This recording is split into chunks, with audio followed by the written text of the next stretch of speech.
Well, folks are looking for ways to save money as the bird flu continues to impact the price of eggs.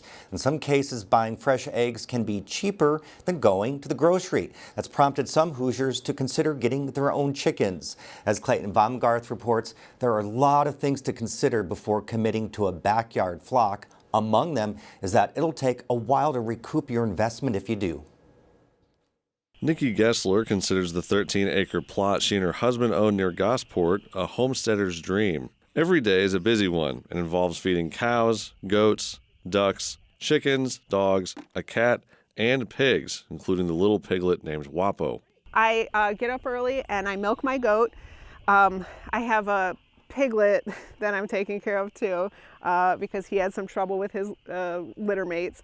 So I milk the goat, take the milk to him, give him his milk. And along with their garden and beehives, they live off of things they grow in their yard. Gessler was raised on a farm similar to this one in northwestern Indiana. Her family primarily reared chickens when she was growing up. Pretty much my whole life, my grandparents had chickens, and then our property was right next to theirs, so we had chickens. We probably had 100, 200 chickens between us. Why do we have that many? I don't remember. The average price of a dozen eggs hit $5.42 last month. Sure, the Gesslers have heard about the soaring prices, but it hasn't directly affected them. We haven't bought eggs since we moved here. Yeah.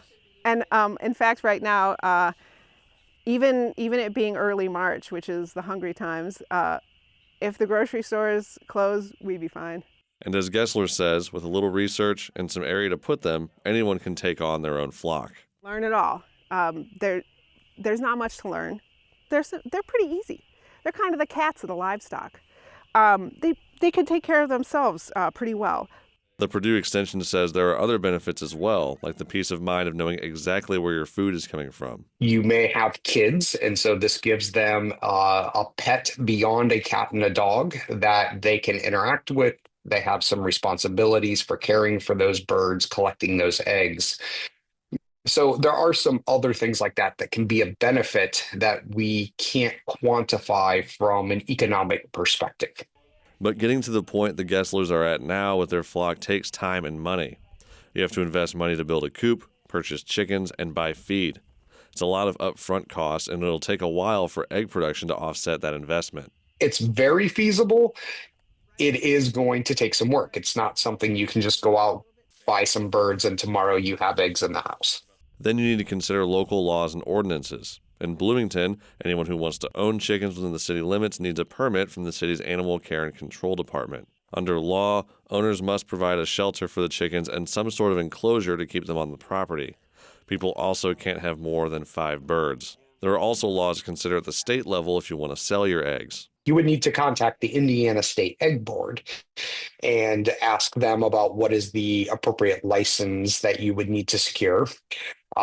It is not required, but I would strongly encourage you to reach out to the Board of Animal Health through their website and register your premise. The biggest question, though, is about bird flu. The thing driving up the egg prices is also something that could affect your new flock. Karcher says it's a real risk you have to consider before going all in. Small flock producers as well are being impacted.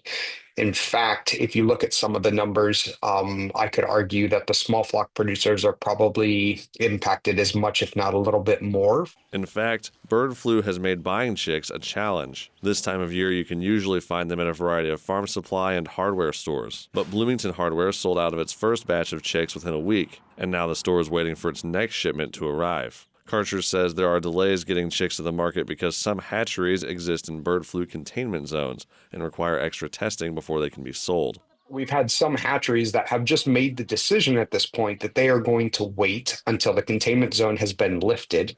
But for those ready to take on chickens themselves, Gessler says they'll find a fulfilling hobby. Every day I come out here and check on them and make sure they're all right, give them what they need. My day revolves around them. So I really do care about them. For Indiana News Desk, I'm Clayton Baumgarth. Since 2022, over 7 million birds in 18 Indiana counties have been lost to bird flu. That number includes both commercial and hobby flocks.